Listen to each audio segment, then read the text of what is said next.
Didik TV KPM.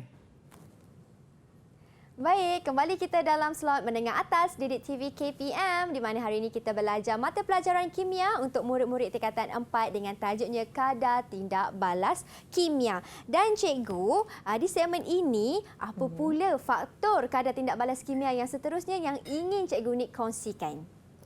Baik, terima kasih Mira. Okey, kita dah sampai ke faktor yang terakhir iaitu faktor makin. Jadi apa aplikasi faktor makin dalam kehidupan harian kita? Sebelum tu Mira, cikgu nak bagi tahu apakah yang dimaksudkan dengan makin. Okey, makin ialah bahan kimia yang mengubah kadar tindak balas, tetapi bahan kimia itu sendiri tidak mengalami sebarang perubahan kimia pada akhir tindak balas. Itu maksud dia makin. Baiklah, kita ada dua jenis makin. Okey, iaitu makin positif dan makin negatif. Okey, cikgu terangkan tentang makin positif. Makin positif ialah makin yang meningkatkan kadar tindak balas. Contohnya dalam industri kita nak menghasilkan bahan hasil industri itu dengan lebih banyak. Jadi kita tambahkan makin positif. Walau bagaimanapun ada hasil industri yang kita perlukan hanya sedikit hasil dia. Okey, kalau kita tingkatkan makin mungkin dia akan penghasilan tu tidak optimum. Jadi itu kita perlukan makin negatif. Tidak semestinya yang positif itu lebih baik. Sebenarnya dua-dua tu ada kelebihan dia. Baiklah, ini contoh penggunaan pemakin negatif di dalam enjin kereta. Okey, ini aplikasi lah. Baiklah, sistem penyejuk enjin kereta merupakan salah satu contoh kepada pemakin negatif. Mira, pemakin ialah nama lain untuk makin, sama jugalah. Kita boleh panggil makin ataupun kita boleh panggil pemakin. Baiklah, apa yang jadi pada enjin tadi? Sistem ini dapat membantu menyejukkan enjin dan menyelamatkan enjin daripada kerosakan akibat suhu yang tinggi. Ini pemakin negatif yang bermanfaat kepada manusia. Baiklah, okey. Sekarang Mira, cikgu nak tanya, Mira mungkin dah faham tentang makin. Okey, makin. Boleh tak Mira terangkan apakah maksud makin dan apa kategori makin tadi? Makin ialah satu bahan yang mengubah kadar tindak balas kimia, cikgu. Betul. Dan makin pun ada dua kategori iaitu makin negatif dan makin positif. Bagus. Mira ni bagus. Dia cakap dengar apa yang cikgu cakap. Okey, cikgu boleh bagi 5 bintang untuk Mira sekarang. Wah, saya dapat 5 bintang. Terima kasih cikgu.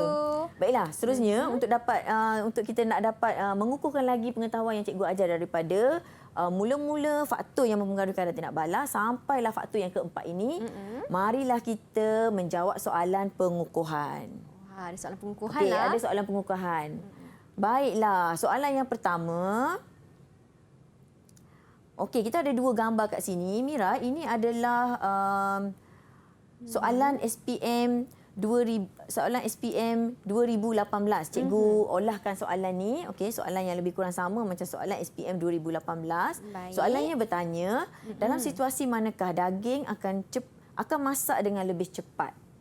Okey, terangkan. Kalau kita ini memang benda yang berlaku dalam kehidupan harian kita. Kita nampak situasi satu, kita masak sate, daging dalam bentuk sate. Maksudnya dalam cebisan yang kecil. Manakala situasi dua ni, kita masak steak ataupun kepingan daging. Okey, kita tahu kepingan daging lebih besar daripada sate. Baiklah, Mira rasa yang mana ya? Yang cepat masak? Yang cepat masak ya. Kalau antara sate dan juga kepingan daging, Mira rasa yang cepat masak ialah sate, cikgu. Sate kan? Maksudnya situasi satu lah Mira situasi kata. Satu. Betul ke Boleh tak cikgu tahu kenapa Mira pilih situasi satu? Sebab macam cikgu katakan tadi, sate merupakan kepingan daging yang kecil. Jadi bila saiz zarahnya kecil, permukaannya lebih besar. Luas permukaan lebih besar, jadi lebih mudahlah molekul pelanggaran tu berlaku. Jadi lebih cepatlah dimasak. Baik, bagus Mira ni. Betul ke cikgu? Betul. Okey, zarah permukaan daging pada sate lebih besar perisi padu. Jadi lebih banyak tenaga haba boleh menyerap. Jadi sate ataupun daging itu akan cepat lebih masak, akan lebih cepat masak berbanding dengan situasi yang dua ini. Baiklah, penjawapan dia. Okey, jawapan situasi satu betul. Mira jawab tadi betul. Okey, ini penerangan dia. Saiz zarah adalah lebih kecil dan jumlah luas permukaan lebih besar pada situasi 1. Okey, maka kadar tindak balas meningkat. Kadar tindak balas situasi 1 meningkat dan daging itu boleh dimasak dengan lebih cepat. Yang penting cepat. Okey, meningkat. Kadar tindak balas meningkat maksudnya masa yang diambil cepat. Okey, bagus Mira. Kemudian kita pergi ke soalan yang seterusnya. Soalan pengukuhan yang seterusnya. Ini macam ada kaitan dengan pisang tadilah dalam peti sejuk. Okey, ini adalah faktor suhu ya. Baiklah, di dalam peti sejuk, okey, suhu apa yang boleh melambatkan pembiakan bakteria yang merosakkan makanan? Kalau untuk melambatkan pembiakan bakteria, kita memerlukan suhu yang rendah, cikgu. Bagus. Okey, jom kita tengok jawapan dia. Ya, betul. Terima kasih, cikgu. Okey, suhu yang lebih rendah ni akan melambatkan pembiakan bakteria supaya bakteria kan dia mengurai bahan organik. Jadi dia tak aktif untuk menguraikan bahan organik. Jadi makanan kita akan lebih tahan lama. Baiklah, soalan yang terakhir. Okey, ini dalam industri pembuatan amonia. Okey, dalam industri pembuatan amonia atau NH3 dihasilkan daripada gabungan terus antara gas nitrogen dan hidrogen. Okey, amonia digunakan untuk membuat baja bernitrogen dan macam-macam lagi fungsi amonia dalam industri. Baiklah, amonia, okey, kita telah mengubah dia punya faktor dengan 2 cara. Okey, kita ubah dia dari segi suhu dan juga tekanan. Okey, jika kita tambahkan suhu, Baik. okey, penghasilan amonia dalam industri akan jadi menurun. Ya. Okey. Kemudian, jika kita tambahkan tekanan, peratusan amonia akan bertambah. Ianya dalam industri ini penghasil amonia bergantung kepada keperluan ataupun kehendak berapa banyak amonia yang ingin dihasilkan. Kalau kita guna suhu yang terlalu tinggi, macam yang penerangan jawapan pertama ini, bila suhu yang terlalu tinggi, banyak molekul-molekul amonia akan terbebas. Dia kita tak boleh kumpul. Seterusnya akan merugikan kita. Jadi suhu yang tinggi tidak berapa sesuai untuk penghasilan amonia. Sebaliknya, kalau menggunakan tekanan yang tinggi, peratusan ataupun penghasilan amonia akan lebih optimum. Seterusnya, kita sampai ke kesimpulan daripada awal siaran sampai akhir siaran. Baiklah, faktor yang pertama yang telah kita belajar tadi ialah faktor saiz. Saiz yang kecil memberikan luas permukaan perisi padu yang terdedah lebih tinggi. Maka kadar tindak balas lebih tinggi. Faktor yang kedua ialah faktor kepekatan. Kepekatan tinggi ataupun kepekatan bahan tindak balas tinggi akan menghasilkan kadar tindak balas yang tinggi. Faktor yang ketiga ialah faktor suhu. Perbezaan suhu memberi kesan kepada proses tindak balas. Contohnya, suhu tinggi akan menghasilkan kadar tindak balas yang lebih tinggi.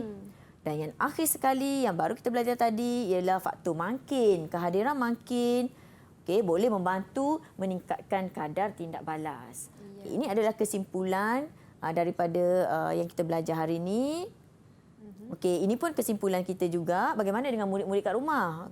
Murid setelah belajar mengikuti siaran kita tadi, murid dapat menjelaskan dengan contoh aplikasi pengetahuan tentang faktor yang mempengaruhi kadar tindak balas dalam kehidupan. Bila sebut aplikasi, ingat dalam kehidupan kita.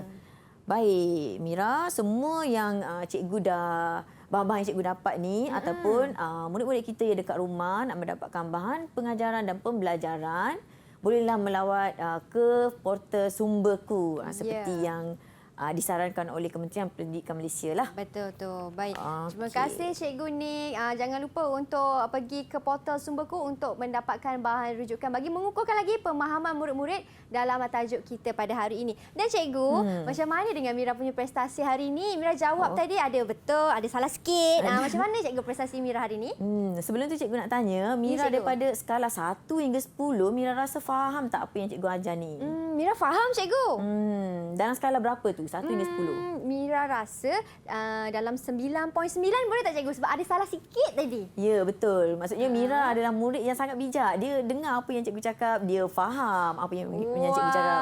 Okey, cikgu pula nak bagi bintang kepada Mira. Cikgu bagi 5 bintang untuk Mira. Yeah, terima kasih cikgu dapat 5 bintang. Cemerlang lah cikgu Cemerlang sangat. InsyaAllah, terima kasih. Dan juga kepada murid-murid di rumah, diharapkan anda pun turut cemerlang juga dalam mata pelajaran dan juga dalam topik kita pada hari ini. Terima kasih cikgu Nick. Didik TV KPM